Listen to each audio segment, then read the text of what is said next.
Hey there everyone, today's video is going to be part 2 of installing the fire alarm system in my house. Now this is part 2 of actually installing the devices, though there's been many more videos on actually doing this project altogether, as I had 3 videos on roughing in the fire alarm system, so check those videos out if you are interested in seeing them. The first one, I roughed in the first floor, second one I did the second floor and attic, then third one I did the panel room, putting up the actual panel, and mounting boxes above it. So if you guys are interested, I have those videos and they show the whole process of fishing wire, installing boxes, pulling wire to all these spots and that sort of thing. Anyways, this one's going to pick up where we left off in the last one, where last one we installed all of the devices on the fire alarm system in the basement. Now we're going to be doing it on the second floor and attic, and then we're also going to be doing the annunciator in this one. So we've got annunciator, smoke detectors, sounder strobes, heat detectors, monitor module, and then we got to wire up the actual whole panel itself and get that ready to be turned on. So that's what's going to happen in this video, so hope you guys will enjoy it. Let's get into it. It's currently 8:03 in the morning and I'm getting started off very first thing with the 2 attic conventional high temperature heat detectors, because it's supposed to get to 31 degrees Celsius today, so the attic will probably be 50-55 Celsius, so I want to get up there and get those in place now before it gets that hot in the attic.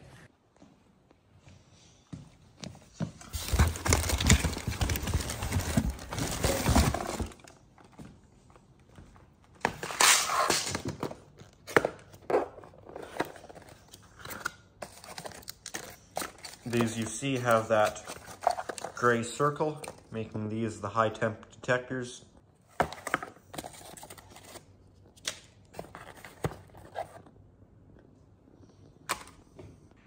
I'm also going to open up my monitor module because I'm going to need the resistor out of it to go on my last attic detector. Again, with the system, I said this in the last video, I don't have end of line plates, though I am supposed to, so I'll have to install those at some point when I have some.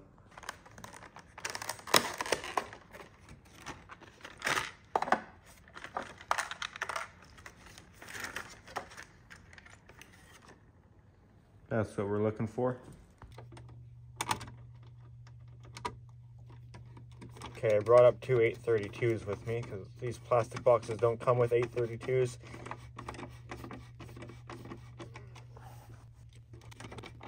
Snap the base off the detector.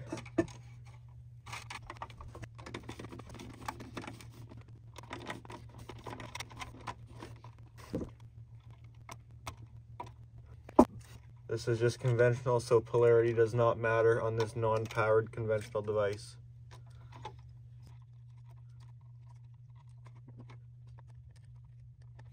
Oh, we don't want that.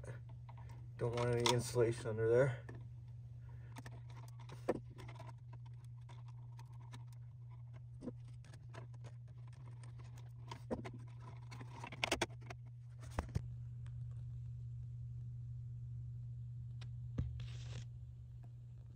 Alrighty, that is one of the heat detectors up. Now we've got one more down there.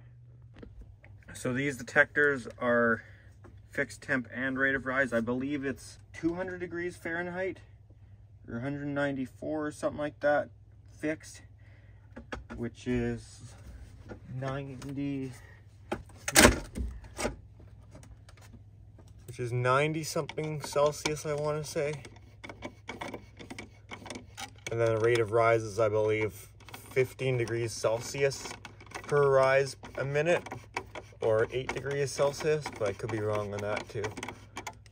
I'm just telling you random numbers for all I know.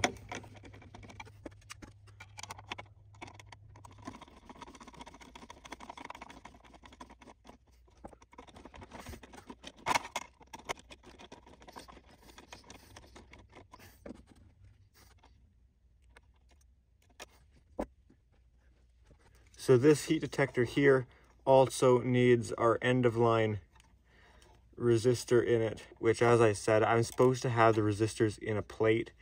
Let me know what you guys think, how much that actually matters. I believe it's a Canadian rule to have resistors never on the device. It's got to be in a separate end of line plate. I think that's a Canadian thing.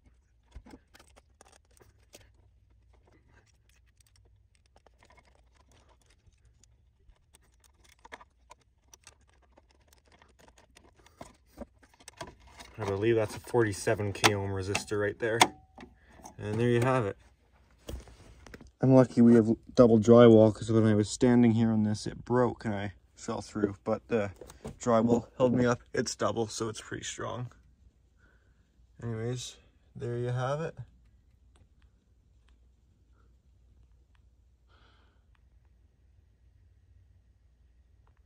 By the way, both of these detectors can do a 15-foot radius or a 30-foot circle. 15 feet from the detector either way, so 30 feet circle in total. And my house is 26 or 28 feet wide and 42 feet long. So 2 of these spaced out 12 feet from the wall or whatever they are can cover this whole space just fine. It is approved for that. Now that we got those attic detectors in, let's put in the monitor module to monitor them and tie the rest of the SLC together up here from this box. This is really where it all first comes in and spreads out 2 different directions from here. One goes down the hallway and then picks up all the bedrooms, and one goes out over to this stairwell right here. Isn't that right, Ayla? You gonna help me or just lay there and watch? I see how it is. Okay. Alrighty, let's work on getting this monitor module installed up here for those 2 attic detectors we just put in. Okay, so this we know is labeled zone, so that's our conventional. This is labeled SLC, so this is my data side, so we'll strip all of these back. So this is our SLC that goes in on this side. Negative right there. Negative is black and blue. And then SLC positive on this side, brown and red. Then on this side is where we hook up our zone. Now this is not a dual monitor module, so you might say, why does it have 4 terminals? That's because you can wire it Class B or Class A. If you're wiring it Class B, you just use terminal 7 and 6, which I wired it Class B. That's why we have the end of line resistor. If it was Class A, we wouldn't. So we just have to put our negative and positive on this.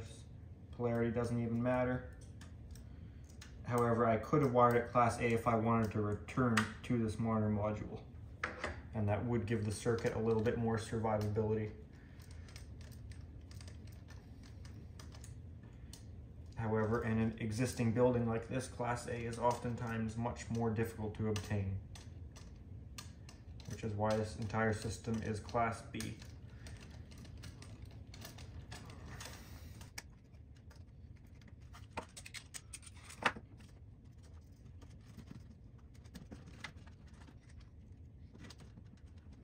Usually if it was a 4-inch square, we would use these outer ones, but this is actually a double gang box. I've taken 2 single gangs and put them together.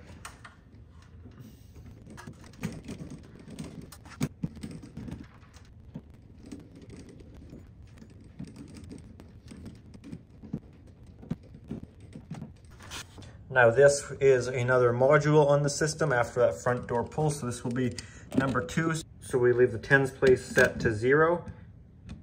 And we set the ones place to 1, if I can get that screwdriver in there. 1, 2 for module number 2.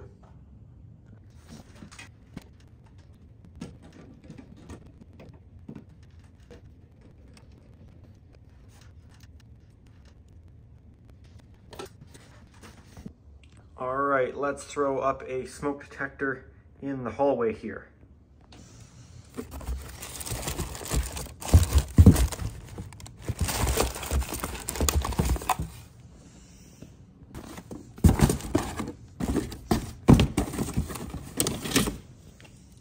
So these blue and brown go all the way back to the panel, which are spares, because I thought it would be good to have them if we ever want to, say, install isolators, or not isolator bases, sorry, sounder bases. I cannot currently install sounder bases because you need verifier tools to program them. It's good to have that option there should I ever need to, say, power a device or move a NAC to beside one of these, something like that. You just never know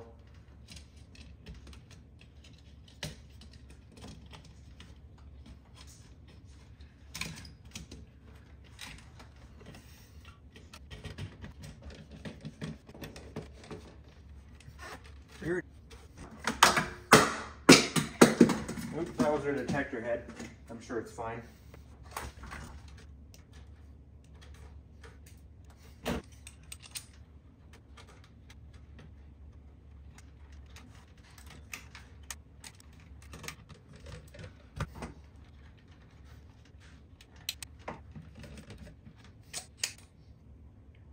This is going to be detector number 7. 1, 2, 3, 4, 5, 6, 7. Actually, no, this is going to be 8. Because we have 1, 2 bedrooms, 3, 4 corridor, 5 garage, 6 furnace room, 7 deck detector. Yes, this needs to be 8.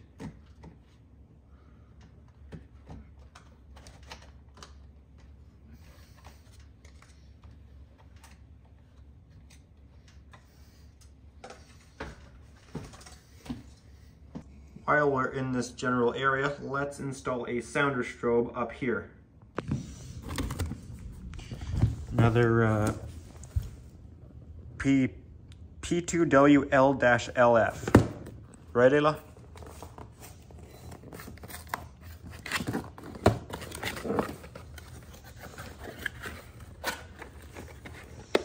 What's in there?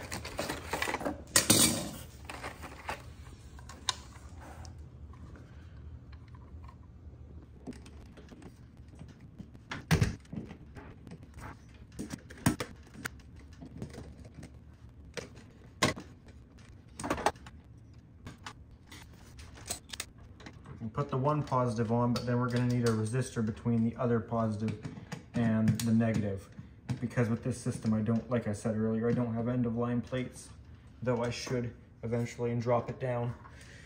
We'll see. I also thought there was a rule that if there was only one device on the circuit, you didn't need it too, which would make me exempt up here. I'd still need it downstairs and for the attic detectors, but at least this I might not.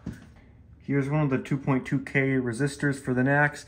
These are usually bent up to hook under the terminal, but I cut those off since we also need a piece of wire in there, and I take off the end and strip it back halfway to go under the other positive terminal. I'll show you what I mean. So this gets its own positive terminal here.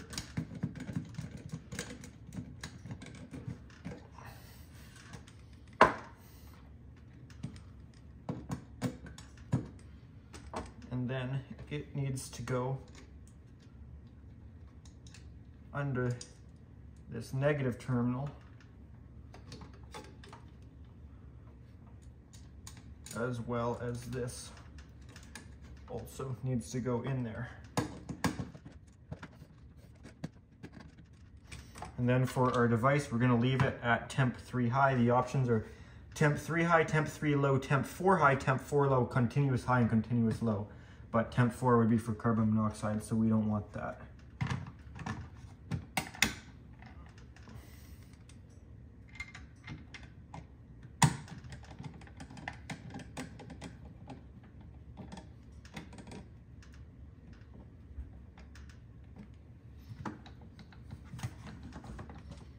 Alrighty, there you have it.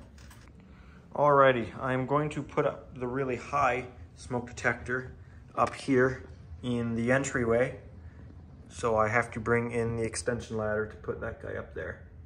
Alright, ladder's in the house, and I also wanted to change out the screws that are just going into the drywall and put some zippets in there. If you don't know what zippets are, I will show you. Maybe they have a different term. We always call them zippets. Zippets are these things, you just put them in with a Phillips, or maybe even a big Robbie would do it. So here's what we're going to do. We're going to take these screws out that were just into the drywall, because they're barely doing anything.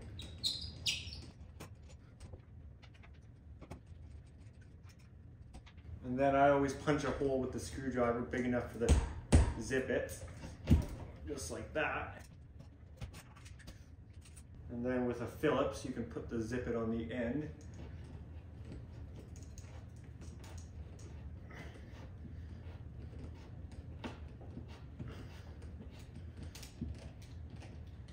And then that just goes into the drywall, and it provides a pretty easy, strong anchor one didn't really have much to go into, but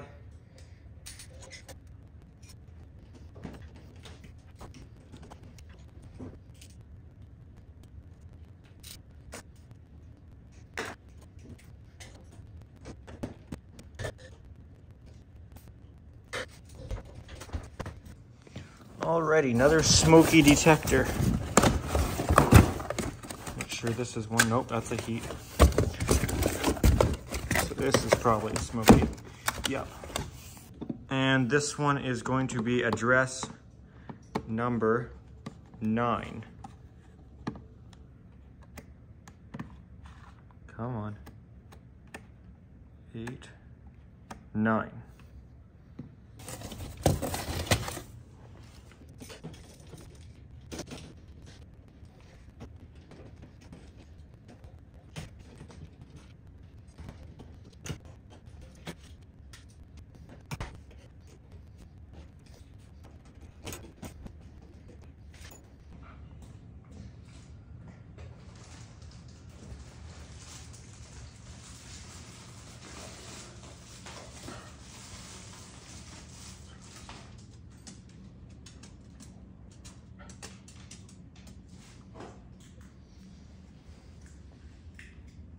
Come here. Jackson, come here. Let's go. Come on, let's go.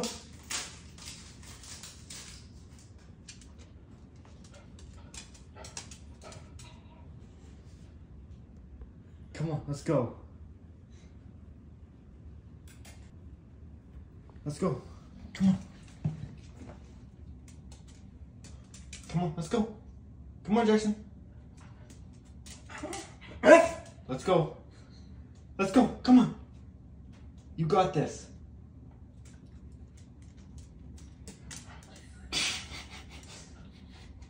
You're so close. You're so close. Come on. Let's go. Come on. Okay, come on. Let's go. Let's go. Come on. Come on. All right. Jackson, come on. See? It's fine. Come on. Let's go. Let's go. Let's go. Let's go. There you go. I thought I'd leave that in the video. The dog not being able to figure out how to walk around a ladder. You saw this here didn't work out very well. It was hanging too low. The detector wasn't going completely flush, so I had to do a different method and put a piece of 1x4 up there and then put some shims in there and put the box in that way. I'm pretty sure I'm going to explain this in a video after this clip right here, but there you go. I had to make some changes here. That second layer of drywall, I had to take it out completely and then put a piece of 1x4 at the back, but then that was too far back, so then I had to snap off a piece of paint stirring stick, and that brought it to, I think, pretty well perfect.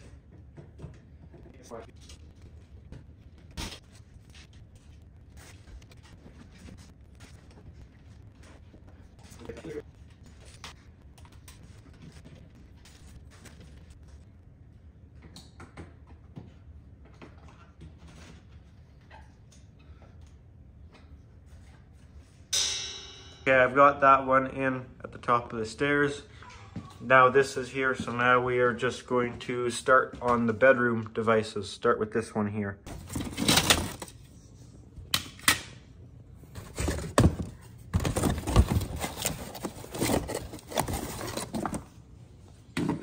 Okay, I am starting in this primary bedroom here, going to put up a smoke detector.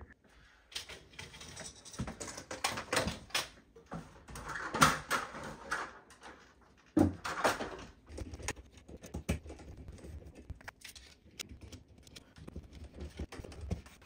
don't know how these things come out of the box so dirty.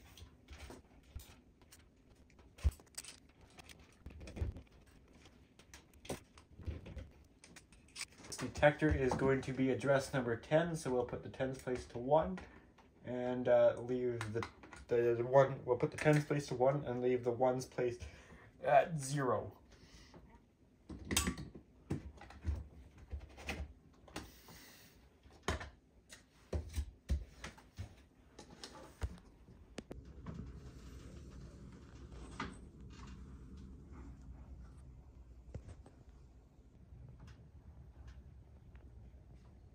This is now going to be the detector in my bedroom here.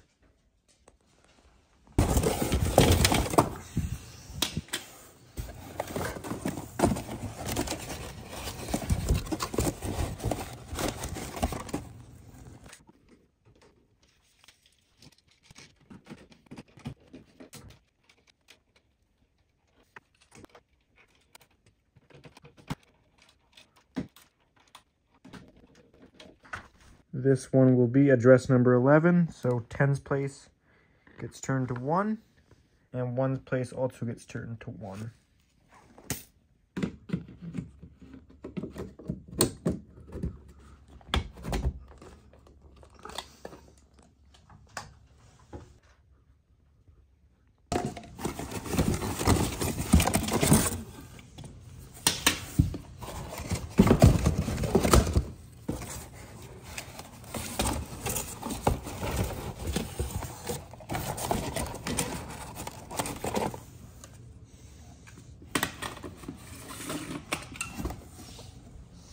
Okay, last one here in this bedroom slash office. It's used as an office right now. Okay, this is our last one as far as detectors. Well, for now, the system, I do have plans to expand it some more in the future.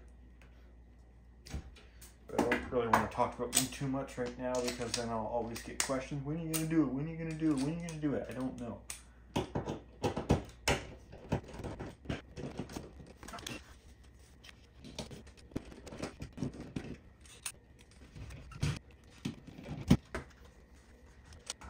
Okay, this one will be address 112, so 1 and 1, 2. I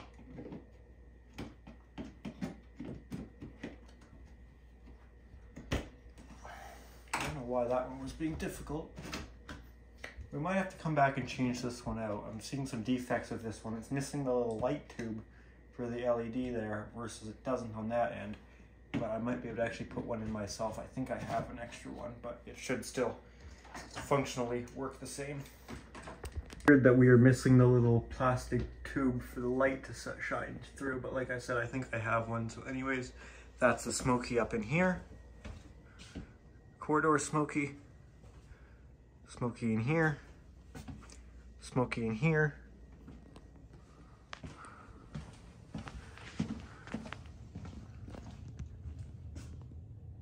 And one at the top of the stairwell. So now I need to mount the annunciator right here. So that's what we're going to work on now. We have an 8 conductor ran between here and the fire alarm panel. Move please, Ayla. Excuse me, can you move? Can you make me step over top of you? Okay. Thanks for moving. And it's not even in there anyways.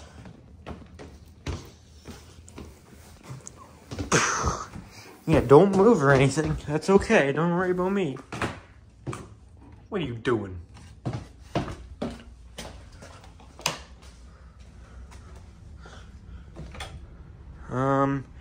Okay, here's our annunciator. So what I've done is when I had this hooked up to the panel for programming and testing it, because you have to change all these dip switches on the back for the way you want it, whether you're doing terminal or supervision and all this different, like piezo turn on, key to turn on. There's a whole bunch of different settings.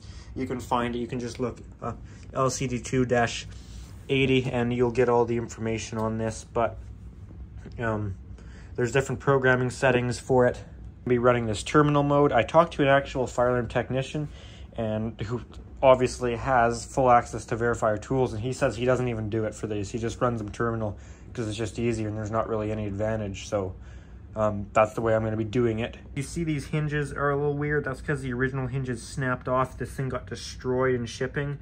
I actually had to re-tap the hole to try and thread it on, and that didn't work. So I ended up having to super glue in and epoxy some pieces of either 12 or 10 gauge copper, which is surprisingly strong to hold horizontal forces like that once it's glued in. So that's good and solid now. So what I did is last time I had it hooked up to the panel, I just cut the wires, colors left on them. That way it makes it a lot easier when it comes to hook it up, when I know exactly where all my terminals need to land. So 2 on 24 constant power, and then that's our annunciator block right there. Let's bring this up and get it installed. Start by unplugging these terminal blocks. Oops. We're going to start by just stripping back this 8 conductor. I don't know if this one has a ripcord in it. I can just cut it the whole way, I guess.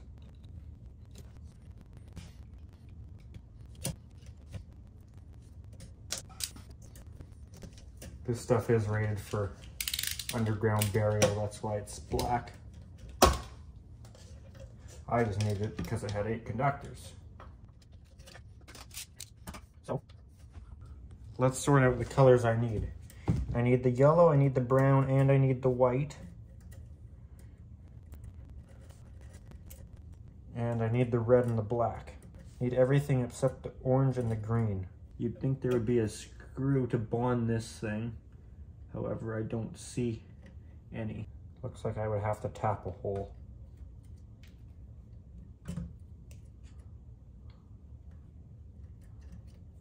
I'm going to install this bonding screw here. I believe that's a 1032. So I have a tap set here.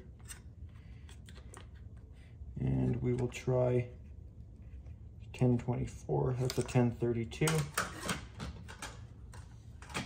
See how that looks. Yeah, I'd say that's the one. See how we can get this in there. I'd say something like that.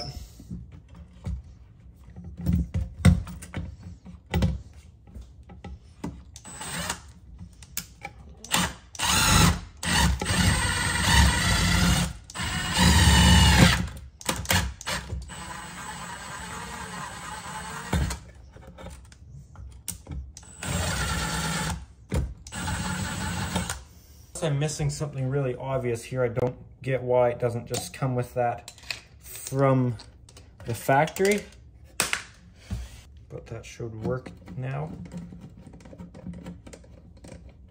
Yes, it does.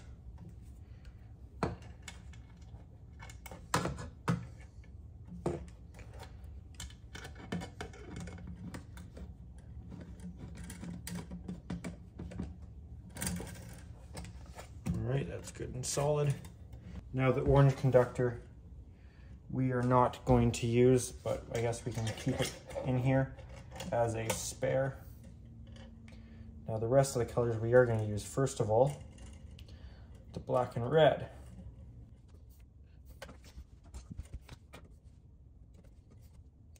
I'm just going to strip them all since we're going to need them all.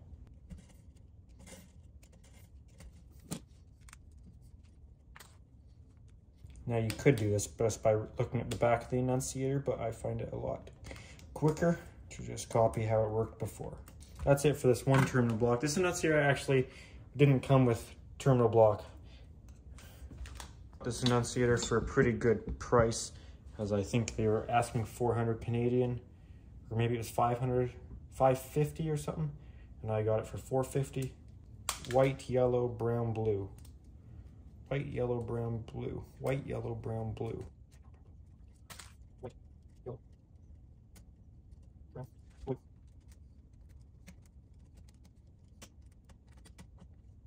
Also, guys, I want to give a shout out to a few people. I know I did already in the other video, but I want to give it again. Huge shout out to Canadian Alarms, FireTech 2333 and 2222.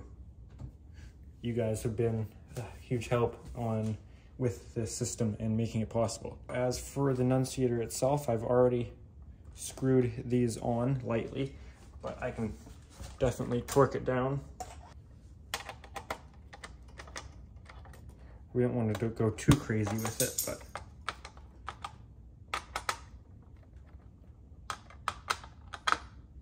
there you go. Just enough to hold it there.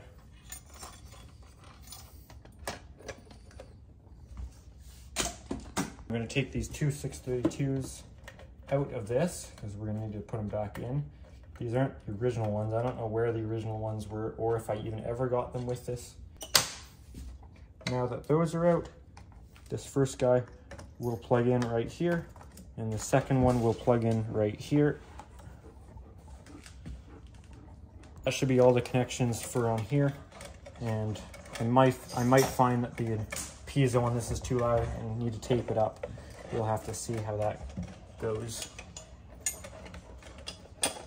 Cut this all back.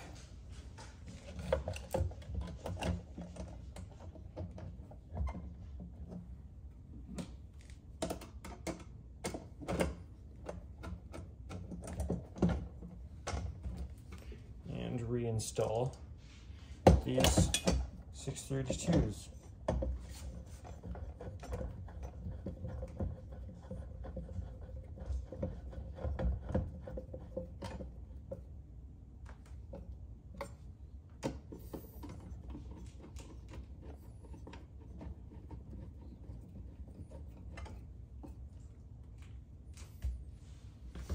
This little finishing touch here will make these screws black. Okay, I now should be able to close this annunciator up, and there you go. That has it closed up.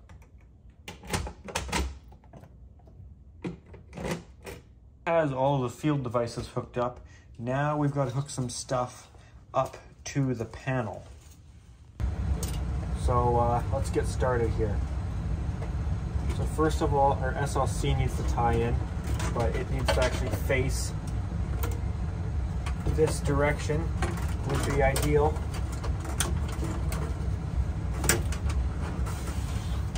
The grounds can come off. And I'm going to loop our positive, negative down and back to the SLC. So we want to be on SLC plus and B negative, I believe. I could be wrong. I think it's B plus and B negative.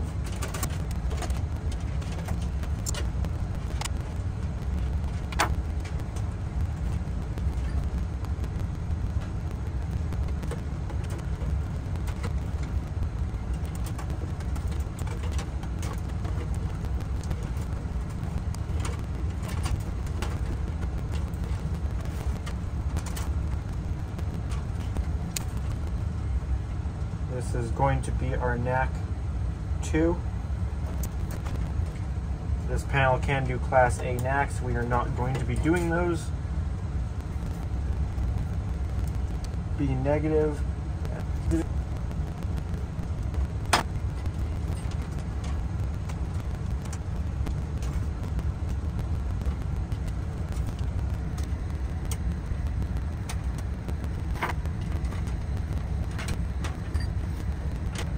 Okay, now for our annunciator, I'm going to loop it down over here and then kind of a little bit back, just so we have some extra cable.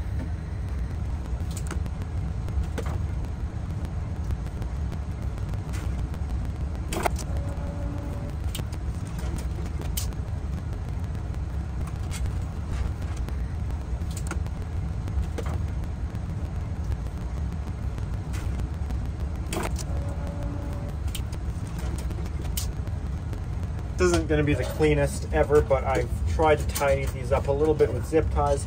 I've wrapped this up so it won't spread everywhere, and then we can now start terminating this into our annunciator.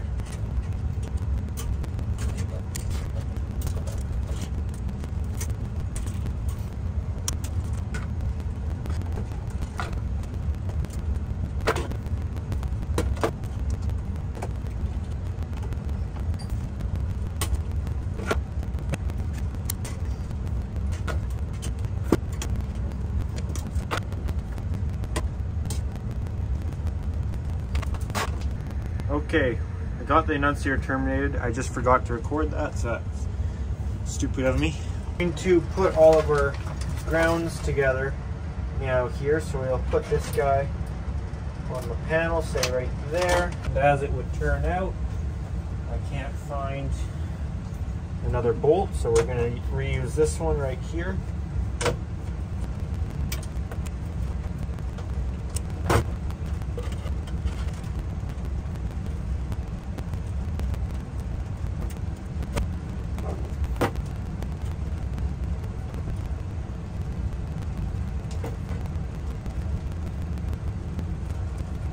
Okay, I'm now going to strip our Lumex so we can terminate that into the fire alarm panel.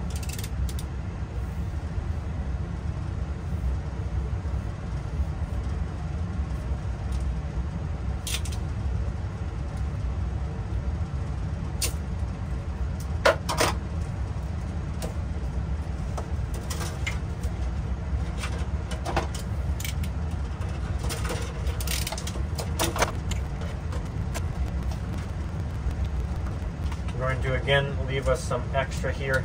It's going to be all covered up anyways, so it's safe to do so.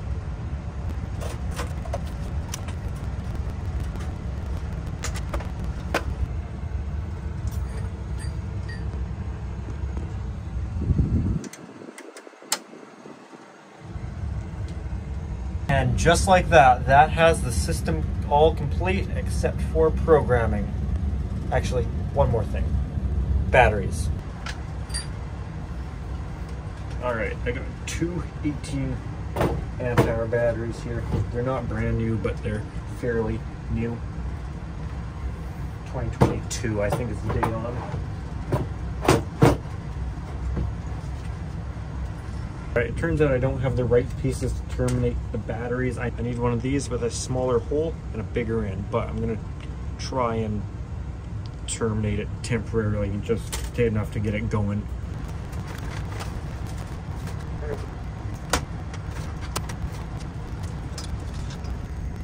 Right. These look like they're already loose. That's easy.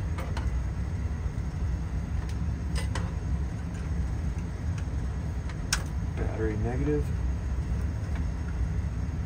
Battery positive.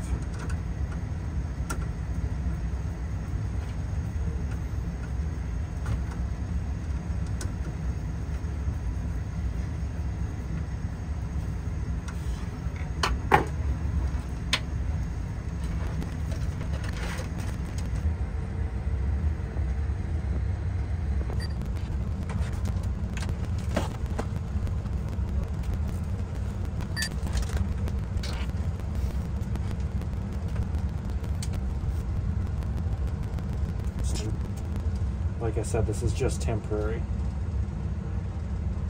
I promise I will. I already ordered some. I could just go get some, but or they can just ship here in a day.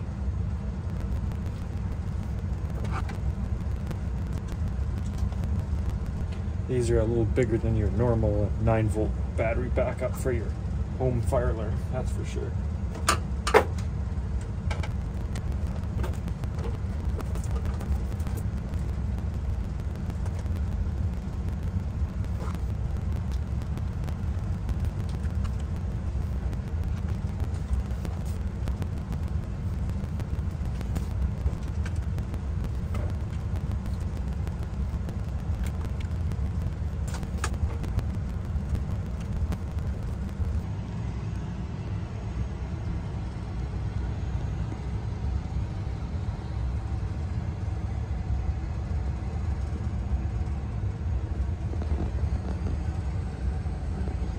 All right, let's try and see if my panel covers will fit on. Now I am missing this guy. I will get one at some point. It's like $60 to buy one online though, so I'm just gonna wait to see if one comes available.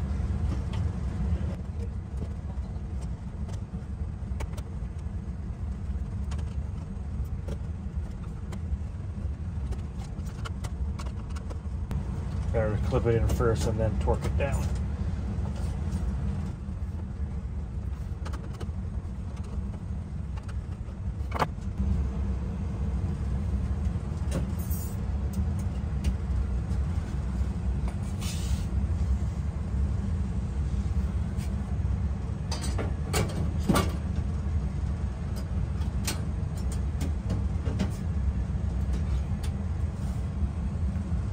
Alrighty, let's put the door on here.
Ready.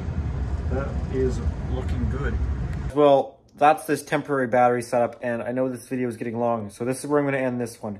I know, I'm sure the suspense is killing you guys, but next video, we will start programming the system, and then at some point, it may be in that video or the one after, we'll see depending on how long it goes, we will start testing out this new fire alarm system. I know you guys are looking forward to it, and I am too.